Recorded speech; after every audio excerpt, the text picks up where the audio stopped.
Hey there, everybody.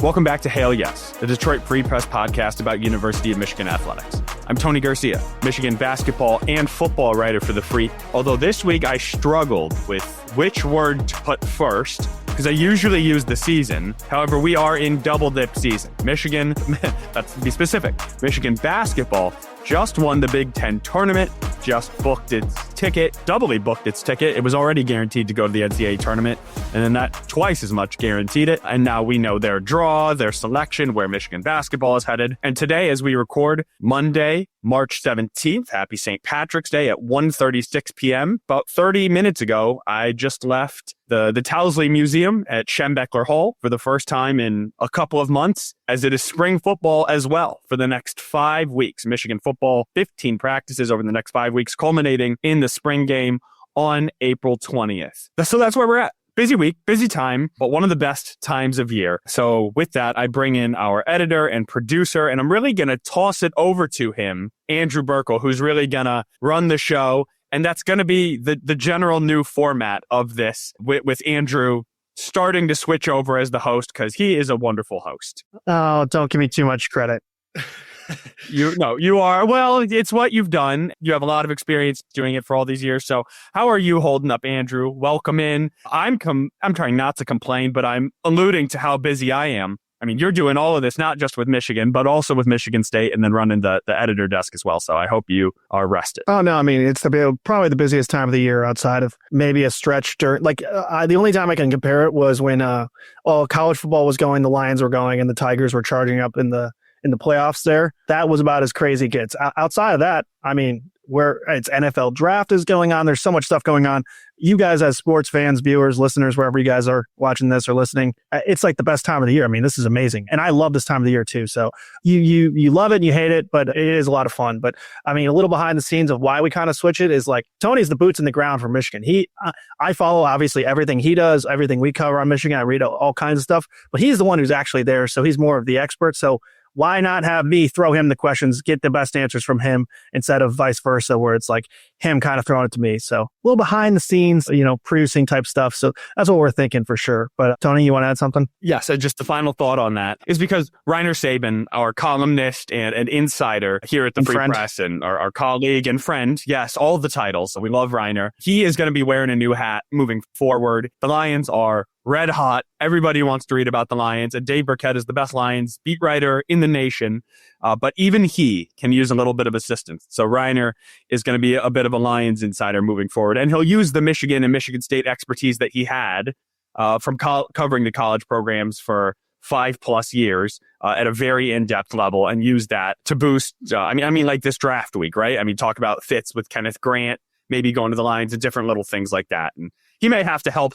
I'm probably going to call him when we're done here. I may need him to fill in Ann Arbor this week when I'm out in Denver for the Big Ten tournament, because like Michigan Football Pro Day on Friday, for an example, right? Reiner will I hope be tackling that. But because he's not going to be a regular on this podcast, that was why I started as the host. He was one of our insiders, and I served both. I was kind of a boots on the ground guy and kind of just facilitating this. But then once Andrew became a staple of the show and Reiner moved on, it's time to switch it, but we just never really knew how to do it. So we're just going to introduce it now, and then we'll switch it soon. So that's all the behind the scenes. Yes. Now let's talk some hoops. I mean, dude, what a weekend in Indianapolis, right? I mean, Michigan State was kind of like their season will be remembered for that run through, those quad one games, beating Purdue and Michigan and Maryland and Wisconsin. Michigan just basically did the same of a version of that in 3 days, beating Purdue handily, beating Maryland at the buzzer, and then again pulling out some Michigan magic against Wisconsin. I mean, what a weekend, right? I mean, you saw the ceiling of this team again. It was one of the fastest 42 hours I've ever seen. Michigan did not tip its first game until just after 9 p.m. on Friday. And then they had won their third game by 5:30 on Sunday. So from 9 p.m. Friday to 5:30 Sunday, 3 wins, 3 quad 1 wins. 2 of them might be quad 1A. You could call Maryland and Wisconsin on neutral sites quad 1A. Super impressive. I mean, I would say Michigan may have gotten slightly less impressive as the week moved on. I mean, Purdue was their best showing for sure. 6 turnovers, really, really efficient. And then Maryland, they finally shot it pretty well, 37% from long range. Their first game, better than 35% in 15 games in a 2-month span. And then Wisconsin. Wisconsin is, they just got a 3 seed as well, right? This is an elite, one of the best teams in the nation, one of the 12 best teams in the country in the eyes of the NCAA committee. And Michigan, let's be very honest about the situation. Both teams were gassed. And I would say Wisconsin even more so, right? 4 games in 4 days. And John Tonje does not go, I don't even know what he finished. It might have been 1 for 15 from the floor. And he finished, as the runner-up for the Big Ten Player of the Year, and he had his absolute worst game of the year. And that's, Michigan gets credit for their defense. Reuben Jones and Amari Burnett both did a wonderful job. He was off. He was gassed. There was just nothing left in the tank for Wisconsin. But that's not for Michigan to apologize for in any way, shape, or form. They went from 3-17 in the Big Ten, getting bounced on a Wednesday night to Penn State, to 3 straight wins over 3 programs that could make runs to the second weekend in the NCAA tournament. And to do it after having lost 4 of 6, a number of them by double figures. Michigan got its swagger back in a major way this weekend. You can, if you're watching the video, you can see us patting ourselves on the back, literally and figuratively. But we talked about that. This was Michigan's opportunity, and it came at the perfect time where Michigan was stumbling to the finish line. That might be putting it nicely. They were not playing good basketball, but they got a chance to convince themselves and everyone else that hey, that's not us. And it was a hard reset, getting out of Big Ten conference play and into a one and done tournament style, win or go home situation. That was exactly what the doctor ordered for Michigan. And it seems like this is a group where you can't fake desperation is very applicable for, because look at all these close games they win. They have an extra gear they get to sometimes. And I think that's probably why it's been frustrating from certain points for Dusty, where it's we know that's in there, guys. Look at all these close games. When you get that late in game situations, they're always winning, pulling a rabbit out of the hat. But it's why is it not there, on a Tuesday in February? But good news, don't have to worry about that anymore. You can't. There's no lack of desperation in the NCAA tournament, right? Right. And you just said it all, right? If Michigan is in a tie game or close to at that under 4 timeout, these 50-50s have been 90-10 games for Michigan, right? This is 11 out of 12 victories that have come by 2 possessions or fewer. 11 out of 12. They know how to win tight games. They know how to rise to the moment. And I think it shouldn't have been, maybe I didn't yes, we did talk about a lot of these things and how we saw the opportunity for them to reset.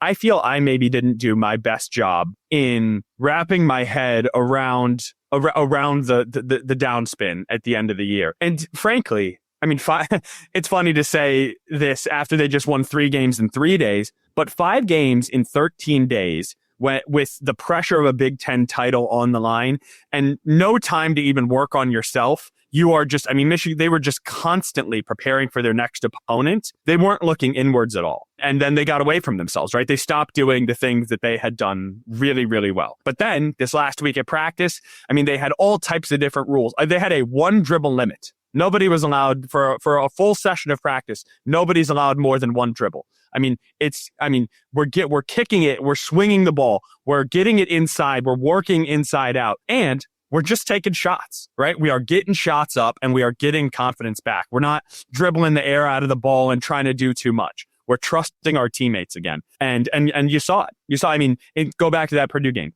25 assists on 30 games, right? And that was their first game after this concerted effort. Maryland's an unbelievable defense, and so it wasn't quite the same. 19 turnovers, right? They're going to force some turnovers. And then Wisconsin, it was just about grit. It was 2 teams that had nothing left, and who was just gonna make their way to the finish. One of them had to. And even though Wisconsin led much of the way, credit to our guy, Sean Windsor, who is a ball knower. And I would say I'm not calling myself a ball knower, but I did agree with him as he was saying it to me. Michigan was down 75-38. And he's like, doesn't it feel like Michigan's going to go on a run? I was like, it does. It feels like Wisconsin is just desperate to get to the finish line. They just want the clock to end, whereas Michigan is going to punch again. And sure enough, that's exactly what they did. Yeah. And I wasn't in the arena, so I didn't get the same feel, but I really didn't think Michigan was going to win that game until there was 4 minutes left. I'm like, oh, this is their spot. I feel like Wisconsin was kind of in control. I mean, which sounds insane because they shot 22% from the field and went a little bit lower at the end, but it was right around 30 before that. So, I mean, unbelievable gutty win for Michigan. But now I think, everyone else is already moving forward, so we should probably move forward too. How did this ultimately affect Michigan? Because you looked at any bracketology and, what is that even really worth? It seems like it's getting slightly more accurate over the years, but the lowest I saw Michigan was as a 5. Some said 3, some said 4, most said 5, I thought, So that was the low end of where they were going to be. And then they win these 3 games and they're still a 5 seed. And debatably one of the worst draws, playing into Auburn in a few days with a tough matchup in the 12 game all the way over in Denver for a 10 o'clock start. It's just like, what was the point of that? That's what the point of it, and the good news is they got the banner, right? So that's the point of it. No matter what, Dusty Mason's set year 1 is a success. So it's a good thing that they got that banner. But you just said it. I mean, to not improve your seeding for what really matters, it just feels like a really tough blow for the Wolverines. As you said, it felt like going into the tournament, they were pretty firmly on the 5 line. It felt like a win or 2 should get them up to the 4. The 3 was always completely out of the question once they faltered down the stretch in my mind. But I felt over Purdue, certainly Michigan should have been the 4 seed. I can see Maryland. I can see Wisconsin. Michigan fans are going to be upset because Michigan beat Wisconsin head-to-head in the regular season.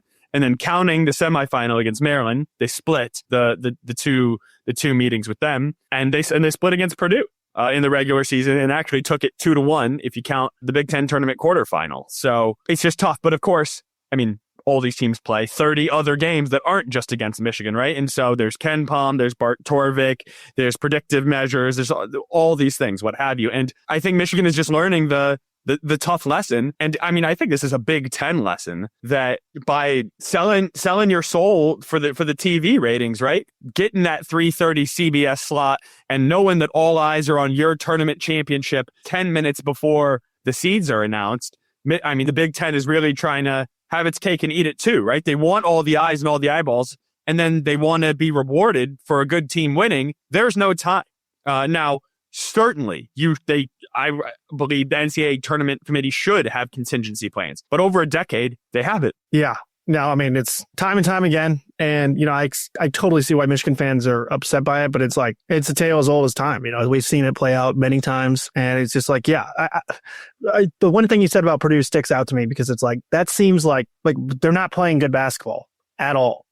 They lost pretty handily to Michigan State. They lost to Michigan. They've been stumbling down the stretch here. Michigan finished as ahead of them in the Big Ten regular season standings. They beat them in the game on the Big Ten tournament. All season long, you look at the Ken Palm and you look at, all the advanced analytics, net rankings. There's a problem that I can see what it is, but I don't know where it's going wrong, where it's like out of conference losses or wins are mostly losses, though, are being overvalued. Good losses are being overvalued. Look at the SEC. Look how many teams the SEC got in. How do we even know if Oklahoma's good? All they did was lose. They're like a losing team in the SEC, and they're in the tournament, right? Well, you want to know why Purdue's ahead of them. Look at their non-conference schedule. Ahead of Michigan, look at their non-conference schedule. They beat Alabama. They played Marquette, lost. Okay, well, tournament team, they're a 7 seed, but they lost. They played NC State, who made the Final Four last year, but ended up sucking. They played Ole Miss, beat them by 2. They played Texas A&M, who Michigan might play next game. They played Auburn and lost to Auburn, lost to Texas A&M. So they lost these games. They won against Ole Miss by 2 points, but they lost 2 of their 3 SEC matchups, or they went 2-2 in the SEC matchups, but those are just getting way propped up, right? It's just way propped up. Versus Michigan had a close loss to Arkansas, right? And a close loss to Wake Forest, and a close loss to, who was the other team? Wasn't it? Oklahoma. Oklahoma. Oklahoma. Their best win, I think that's what might have done Michigan in. They lost to Wake Forest as well. Their best non-conference win was Xavier, probably. Virginia Tech was not a good team. TCU did not end up being a good team, right? And then, even in Purdue, Purdue also beat Yale, who was also an NCAA tournament team. So beating Yale, beating Alabama, beating Ole Miss. But they also lost to Auburn and A&M and Marquette. A&M and Marquette. So it's like, just schedule those games, man. But that's a better non-con. That's also lucky. That's also because coming into the year, you schedule Arkansas. They have Coach Cal. That looks like a great game, right? Yep. and they end up sucking. Michigan State had the same thing. They played North Carolina. North Carolina sucks, right? And so then your best win is North Carolina. Well, they barely and shouldn't have made the tournament, right? That's your best non-con win. Well, I just think that there's too much value placed on these non-conference games that are basically a wash. You don't really know what's going to end up happening, right? You're scheduling them, and then Michigan look like a completely different team than a week ago. Like a win against Michigan this past weekend versus a win versus Michigan last week is completely different. So how are we valuing a Purdue win over Ole Miss in November? What does that really mean to us? It's got to mean something, but does it mean more than a Michigan win over Wisconsin in the last game of the year? It sure feels like it does. It does feel like it does. And also, my question, I agree with all the points you're making. The other question is like every game all year matters, right? Like that's what the committee is telling you. Even if it's in November, even if it's in December, they all matter. So why do they not matter in the second, third week of March, right? In the Big Ten tournament. Yeah. 48 hours. The final, evidence or the final data point that you are getting on these teams about how they are playing right now versus what they were 4 months ago. Why it seems to not be at all weighted is the real question, but certainly it should at least be somewhat equivalent. Yeah, and so our man Chris Solari on the MSU beat, he went on one of those conference calls where they ask, kind of, hey, why are Michigan and Michigan State in the same bracket there, and why are this and that, and who led to this being that one? And they asked the committee, was it Bubba? I can't remember his name. Bubba Cunningham. Yep. Bubba Cunningham. So his answer was essentially, every game matters all year long. And I think Michigan was a little bit inconsistent in my mind this year. As I was watching them play, they had a great year. Not quite as consistent as I think we may have thought. They had some losses in the non-conference. As I mentioned, we moved them into the tournament, and then we got them into the championship game. We had 2 contingency brackets. We did scrub them up if they won, and if they had lost and Wisconsin had won, we had done the same thing. But it's a tough field. So you look at the final rankings. They released the final rankings, and I think Michigan was the second to last 5 seed. 17. No, 17. They were the very first 5 seed. They're the very first. Just missed out. They just missed out on the last 4 seed. They might not be lying. What they probably did is move Michigan from the bottom of the 5 seed to the top of the 5 seed. But that just doesn't feel. It's not that they're not moving them because by taking them at their word they are. It's the proportion that these games are representing. It feels off. It does. No, it does. There's no question about it. But now Michigan has the draw that it has. And this was, every team is in charge of its own resume, right? You have the whole season to make your case. And out of 68 teams, there's always going to be 1 or 2 or 5 when you look at the bubble, right? Who feel they were slighted, or people are like, why is Louisville an 8 seed, right? Or why is Gonzaga is a top 10 in KenPom, top 10 in KenPom, and they're on the 8-9 line, right? You got West Virginia, who was in the bracket matrix. 111 out of 111 prognosticators had West Virginia in the tournament. They're out, right? And so teams all over the country are feeling snubbed and slighted and this and that. But I think Michigan has a case for one of the most underseeded, or one of just, after everything they did to win. I think what do they have? 26 wins now? 25 wins now? 25-9 to win 25 games, to finish second place in the regular season in the second best league, to then win the conference tournament in that league, and then to get a 5 seed. It doesn't add up. That's not the 5 seed resume. But I think the tournament committee, they're kind of looking at they look under the hood as well. It is the nature of these wins. And while you like to say a win is a win is a win, clearly the committee did not feel that Michigan winning so many tight games all the way was convincing enough. That's the only explanation I can come up with. Yeah. And Cunningham said other stuff along the lines of we look a lot at analytics. We added Bartovic this year, and you wonder if they get too caught up in that. But they're just like us. We're looking at them too. And there's no way you can watch all 360 whatever teams play all year long, right? You gotta rely on the analytics to a certain degree. But let's talk about the NCAA tournament draw more specifically. Looks like you're calling timeout. Go ahead, step back in, Tony. You got this. Okay. I am calling timeout. Time in. I am calling timeout. Thank you. Because we're gonna take a break first. We're gonna pay some bills, and then we're gonna talk about it. Don't go anywhere. This is Hail Yes.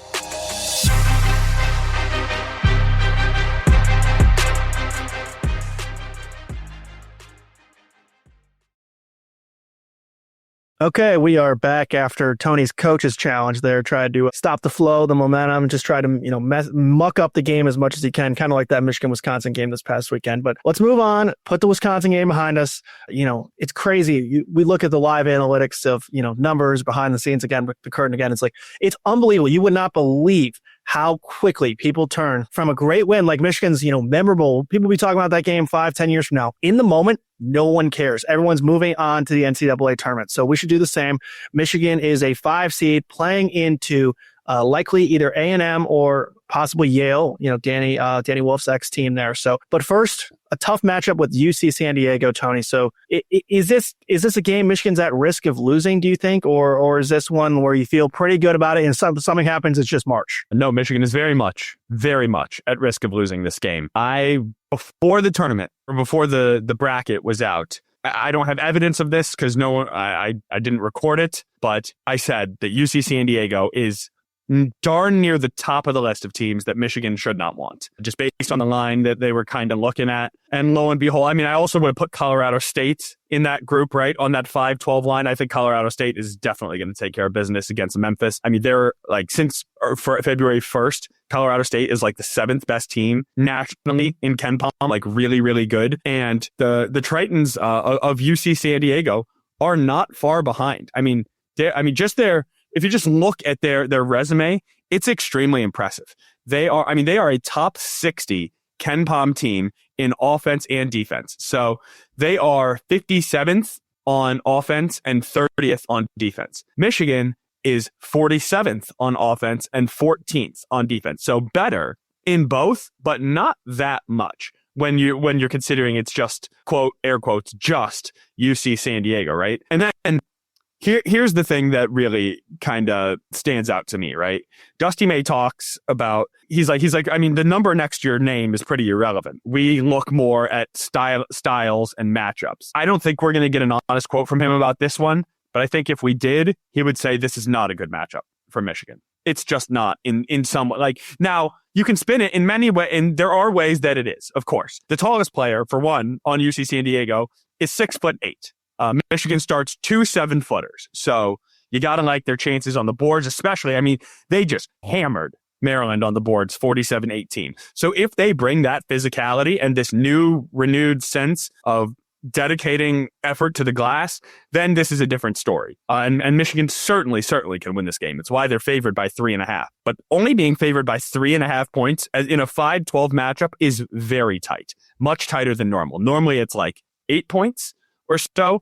And the reason why this is a very tough matchup in particular for Michigan is the turnovers. UC San Diego forces teams to turn over the ball on 23.3% of their possessions. That is more than 1 out of 5 possessions. Almost 1 in 4 possessions you are simply giving away. And Michigan, as we all know, was the worst team in the Big Ten in turnovers, and number 328 in the country. So 328 in the country against the number 2 team turning it over.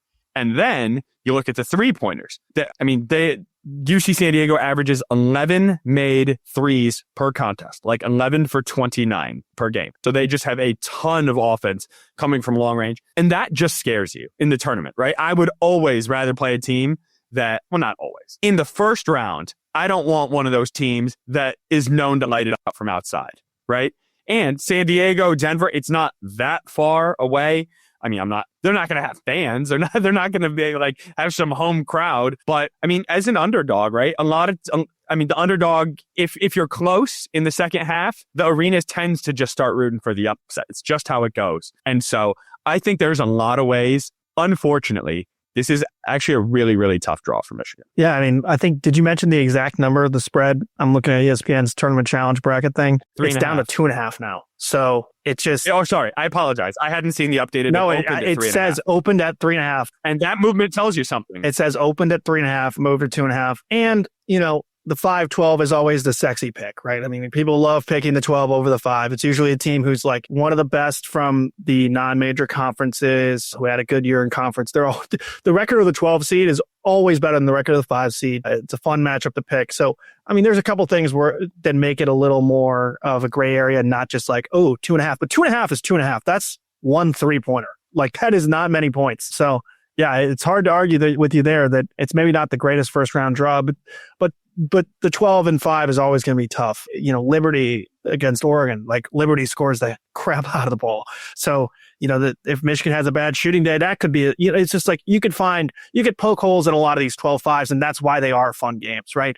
But moral of the story is prepare to be tired on Friday at work, Michigan fans, because you're going to want to stay up for this one, because it's not one where you say, hey, we'll find out what happened tomorrow morning, right? Yeah. No, I'm really bummed that I cover Michigan professionally, because this is such a popcorn game, right? I mean, usually this is going to be just an ultimate March Madness game. Like, this will be a thrilling basketball game is my expectation. And it's one that you want to just, and of course, I mean, even Michigan fans don't get when it's do or die time, those aren't the games you enjoy until you've won it, right? But as a college basketball fan, I think this is one of the 5 best matchups in the opening round, maybe best 3. I mean, it's everything you want. And then it would lead into, I don't know if we want to go any deeper into it. I mean, I think we've kind of touched on it a bit. I will just say that the guy to watch out for, naturally, he has the world's toughest name to pronounce, Aniwaniwa, Aniwaniwa,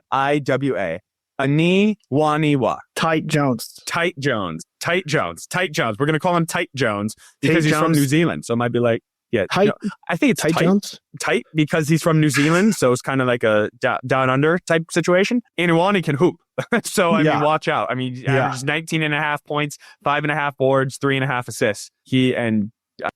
Just fills it up. And yes, it's kind of volume, but it's not just volume. I mean, he shoots 57% from 2, which is great. 31% from 3. He only takes like 1.5 a game. But the fact that he can even stretch it, and he gets to the line 8.5 times a game and shoots it better than 75% from the stripe. So, I mean, this guy can ball. They're going to try to get Michigan's bigs in foul trouble because that's their best chance when they're a small team. If they can get either Vlad or Danny in trouble, it's like, okay, now we got a chance. But let's move forward, recklessly speculate a little bit here because that's what people are wondering. I mean, if Michigan can't get past UC San Diego, obviously it's a failure anyways, right? So let's look forward. Obviously, Texas A&M is the most likely probably opponent, but they're favored by 7.5 over Yale. So Texas A&M, how do they match up with them? And most importantly, after that, we'll get to the Auburn matchup. But real quick, what do you know about Texas A&M? That's not another easy one? No, it is not an easy one. Texas A&M is physical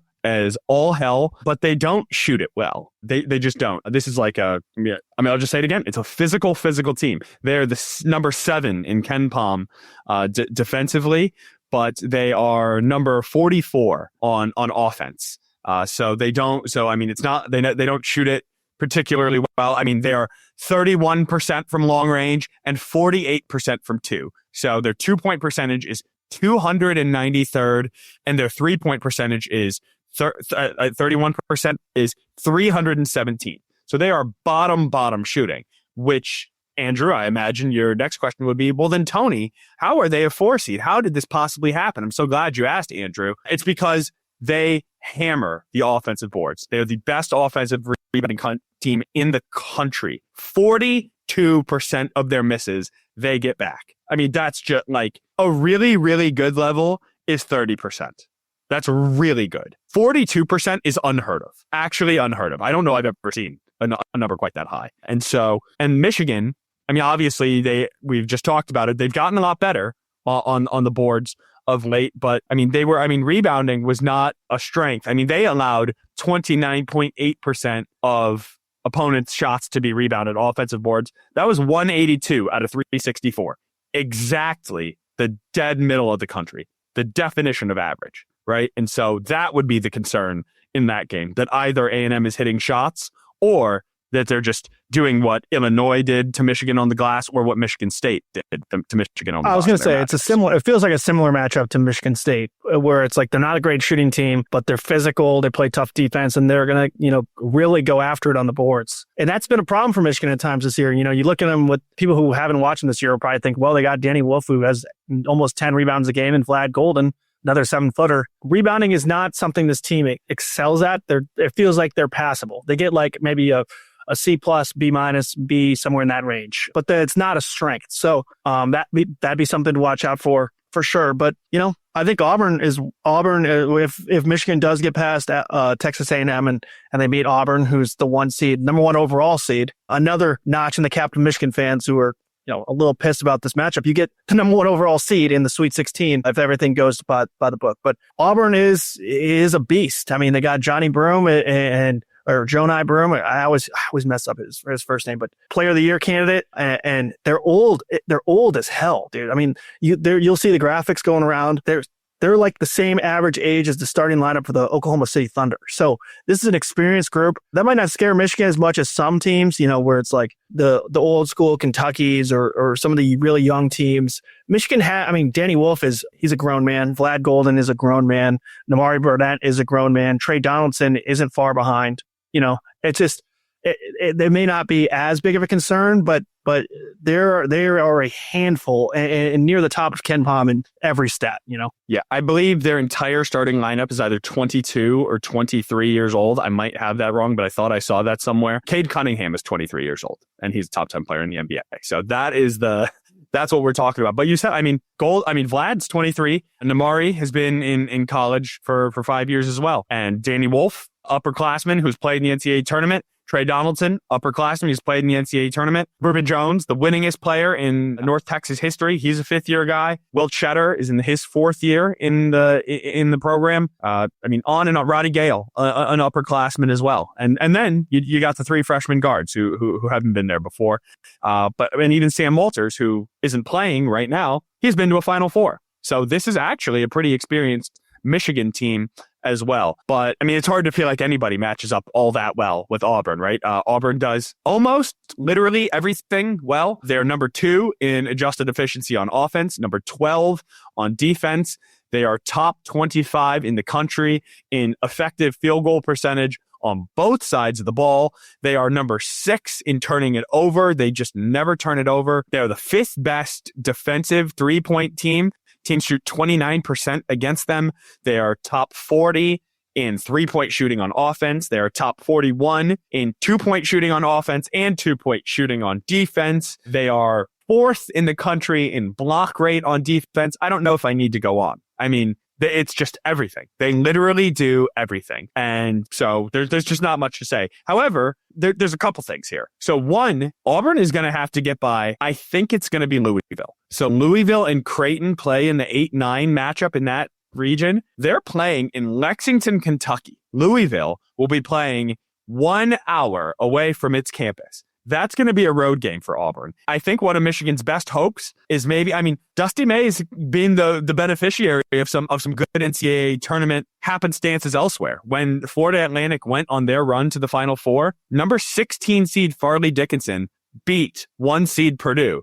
And then FAU got to take them out in the second round and really get going, right? And so maybe you need a little bit of help. Maybe you need a little bit of Louisville help because the regional is no longer in Lexington. It'll be in Atlanta. And so, yeah, Louisville's obviously closer, but Michigan obviously would rather play Louisville or Creighton than Auburn in Atlanta. It feels like Auburn in Atlanta, if Michigan gets there, super, super job well done. And then you are so playing with house money. Nobody's going to fault you for bowing out to the top seed. Nobody. So I think that that would be just such an unbelievably overwhelming success if Michigan can get out of this first weekend. Well, and don't undersell them. I think they'd only be a few point underdog against Texas A&M. So, that'd be taking care of business for sure and a huge success, but not like, oh my God, how'd they get here? Type situation either. I could see literally any of those 4 teams coming out. Yeah. I could see UC San Diego, even Yale. I know we just kind of glossed over them. That's actually a really good Ivy League team with a lot of experience. They lost Danny Wolf. Pretty much everybody else came back to that team. They just won the Ivy League tournament. They were in first throughout the whole year. They beat Auburn last year. They have a little bit of pedigree. And if you don't think that they are eyeing a matchup with Danny Wolf, then I think everybody's missing the mark here. And what really sold me on that is just it's like a little tidbit. I don't know if you saw any bit of, I imagine you saw the selection show. I only got to see about 45 seconds of it because I was in and out of the locker room. But the moment we happened to see that was on the TV in the locker room, it was after Michigan State was announced as the 2 seed in that region. They kind of cut to Omaha as a 15. And they're like, I hope it's us. I hope it's us. And then it's Bryant. And they're like, oh, but Omaha wanted Michigan State for the Frankie Fiddler matchup, right? Yep. I mean, they weren't shying away from that. And so there's a little bit of that with Yale, I would imagine. But so I'm just saying it's 4 really capable teams. And I'm not selling Michigan short at all. They're a really, really, really good team. And on the right day, Michigan 4 can make a Final Four run. I'm not saying they can't. It's just a tough draw. They played 3 games in 3 days. Then they got to fly to the altitude in Denver for a 10 o'clock in your body tip 4 days later. It's just not easy. It's really not.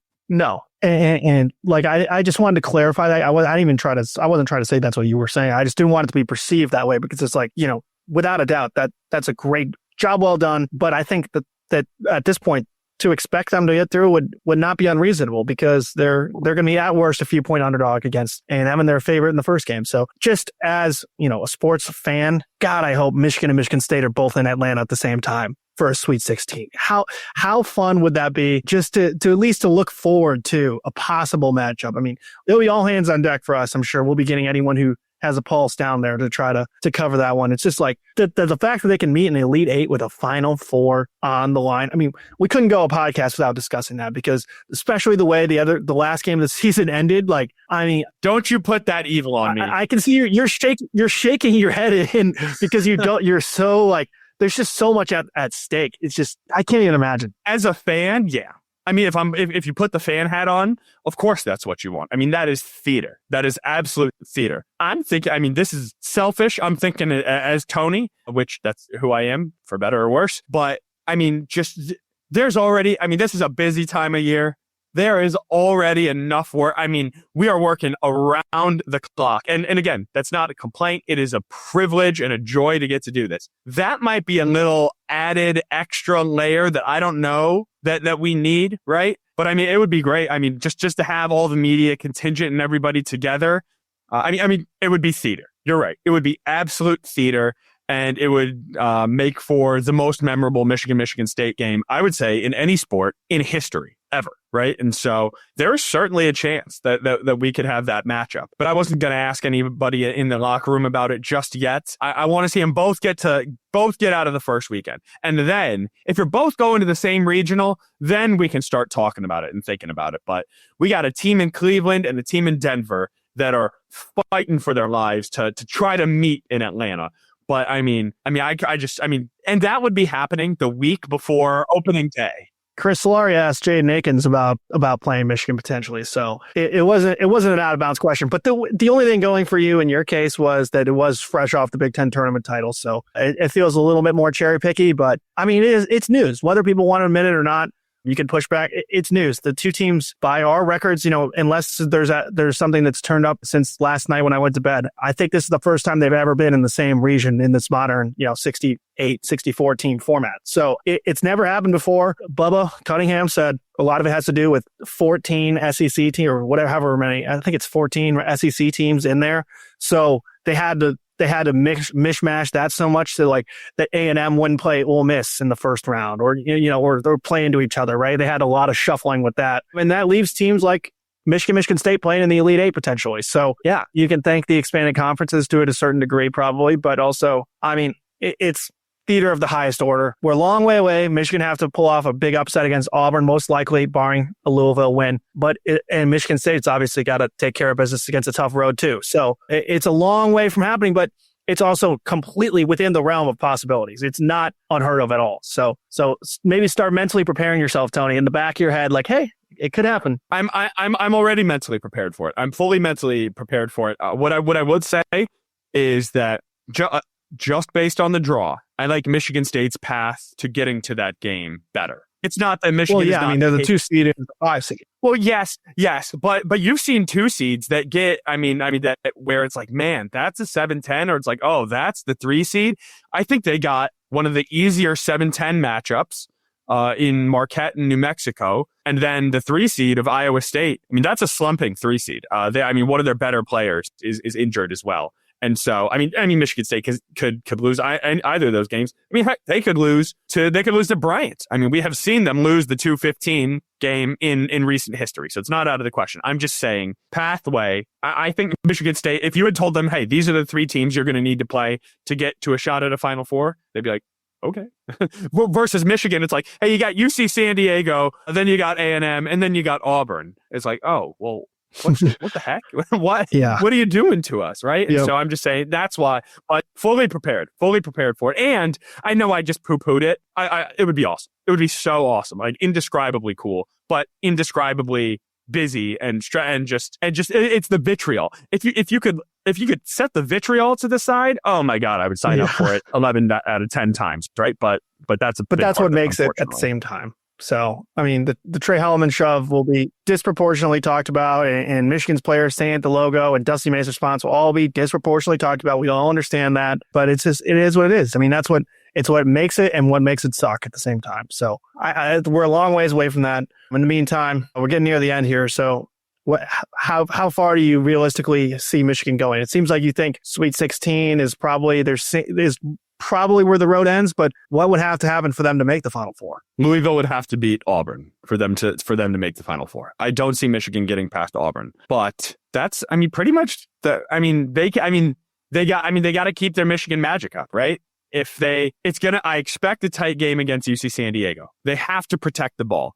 I would put the magic number right around between 13 and 15, maybe 15. If Michigan turns the ball over fewer than 15 times, which is still a lot, that's still a lot. Even 13. Yeah. Dude, I know that sounds crazy, but I mean, Michigan just beat Maryland with 19 turnovers, right? So it can happen. And so I'm dropping it because that's not a sustainable number. But if they turn it over 13, 14 times, what that means is they need to be plus 7 or 8 on the offensive glass, again, which I would like their chances against a smaller team, just to be in that 5 or 6 shot discrepancy. They can't have, UC San Diego can't take 10 more shots than Michigan, or I think Michigan's going to lose. But if UC San Diego takes 4 more shots, I think Michigan's got a good chance. So they can't turn the ball over too much. Then in that second matchup, call it A&M. It's all about the glass. A&M is going to miss shots. They're going to shoot about 33% from the field. How many of those boards do they get back, right? And if they do that, then they could absolutely, and if it's even 30%, right where Michigan's season averages, they win that game. Michigan will beat Texas A&M if A&M only rebounds 30% of its misses. And then you got a shot against Auburn, right? Or fingers crossed, Louisville. And then you get back to your matchup against either maybe a Michigan State, maybe probably not Ole Miss, maybe Iowa State, Michigan State. It's one and done. And Michigan wants another chance at MSU. They do. I would imagine. So I don't know. I mean, it's if this then that, if that then this. It's a lot of juggling. But Michigan. I mean, you can't say that Michigan can't win any of these games because I mean, I guess sure. Okay, they were blown out a couple times, but those felt like bad days, right? Like they were blown out by Purdue, but you've also seen them beat Purdue. They were blown out by MSU on the road, but they were also pretty tight with MSU at home. And blown out by Illinois. They can play. And that was a bad day. That was just an awful day. And that was when Michigan was really in its nosedive. So that one you got to throw to the side. Well, basically, I mean, if they're in close games, they're going to win it. If they get blown out or if it's a 10-point or a game, then they're going to lose. I mean, that's what it seems like at this point where it's like anything close, they're winning. I mean, and they had the blowout win against Purdue was the exception, not the rule, Got 34 games to show that. It's kind of like turnover luck in the NFL. You kind of expect it to flip over. Maybe next year they're losing close games because you can only have so many bounces go your way. But it's like sometimes these things just continue rolling for a season, right? It's just something about it. You're a turnover hawk one year, and next year you can't get an interception. You're winning all the close games. Next year you can't win one of them. So it's just like ride it while it's hot and keep it close. And And this is the last thing I'll add, we should wrap up soon, is just like watching that Wisconsin and Maryland game, like, why is Michigan not running this Vlad Golden, Danny Wolf pick and roll every play? Because it's unstoppable at the end of these games. And you want to look at one reason why, like outside of, hey, there's probably been a little bit of luck involved for all these close wins. Donaldson had a couple wins. They're getting better shots at the end of these games because they have an unstoppable play, So if they have turn to. So if nothing else, Michigan fans, feel good that you have maybe the most unstoppable two-man play in all of college basketball. Yeah, no, the 4-5 pick and roll in the middle of the court has been dynamite. And my final thought will be that glass half full Michigan side, obviously, this is the water finding its level. If you remember in the Juwan Howard era, that this program was 1-12 in games decided by 2 points or fewer. I mean, they lost not every single close game. Always, all the time, no matter what. overtime, regulation. I mean, they never even got a good look off at the end of the game when it was they were horrible at the end of games. And now, as bad as they were, that's how good they are, right? And so I'd say the water's already found its level. And then maybe next year, maybe it's just a true 50-50. You win half the games, you lose half. Yeah. But Michigan is finally on the good side of the coin. And that's not a coincidence, right? I think they're better coached. I think they have better personnel. I think they fit better together. And they certainly have more confidence. And that is half the battle, if not more. 90% of the game is half mental, as Yogi Berra once said. So we'll leave it at that. For sure. All right, guys. I mean, for the podcast, I think this is probably all we're going to be able to get to this week. Tony's traveling tomorrow, going out to Denver. Then they play Thursday. Then quick turnaround on Saturday. And Tony's got to, if they win, turn back, come back to Michigan, figure out where he's going after that. So as far as podcasts, we'll probably talk to you guys next week. But I can't even express to you how much Tony's going to be writing. So check all that out. Tony's also a pro at getting video of stuff as it's happening. So you got the net cutting down yesterday, right? And then you got the Trey Holloman shove was a quick moment in action there. So we'll have some visual elements to pair with it as well, Tony, right? That's the plan. Yeah. NCAA tournament, best time of year. We get access to practice, access to locker rooms. And I mean, that's my favorite part. Walking around, down on the court yesterday, it was a shame that they only got 10 minutes to really soak in that Big Ten tournament because, I'm watching Will Cheddar. He is just bear hugging this title or this trophy, smiling ear to ear, and I'm like, I asked him, Will, how long have you been waiting on this, dude? He's like, 5 years, since I committed, right? He's been waiting on this. Roddy Gay talk about how he never got to play for any rings or anything or any trophies, any nets at Ohio State. That's why he came to Michigan. That's why guys like Reuben Jones transferred up, Danny Wolf transferred up, Vlad Golden transferred up. Right? Trey Donaldson transferred in. There's a lot of guys who had this vision, and just to watch them celebrate it on the court in these moments is really good. Namari Burnett, right? I got a story later today talking about how Ward Manuel, he admitted, he's like, I didn't expect nets the first year, right? He's like, I believed in the long-term vision and the path. But guys like Namari had to buy in 1 year, because this is the last he had in college basketball, and he capitalized right away. So just that's the best part about March. It's the vibes, it's the visuals, it's all those moments. It's Ruben posing with the trophy. It's Roddy with the net around his neck in the locker room. It's just really cool to see. And there will be more moments like that to come in Denver, a city I'm very pumped that we get to go to. So that's it. Thank you all for listening so much. And once again, we said it last week, but grab those nitroglycerin pills once more because it's going to be, the best week of the college basketball season, Thursday to Sunday. No time like it. So for our entire team, starting at the top, that is our editor-in-chief, Nicole Avery-Nichols, our sports editor, Bill Bradley, our audio engineer, Robin Chan, and our editor and producer, Andrew Burkle. I'm Tony, the Michigan football and basketball writer. Thanks for listening. Check us out on freep.com, and you can listen to Hail Yes anywhere you get your podcasts. Going to be a lot of content coming this week, so keep it locked. Catch you next time. This is Hail Yes.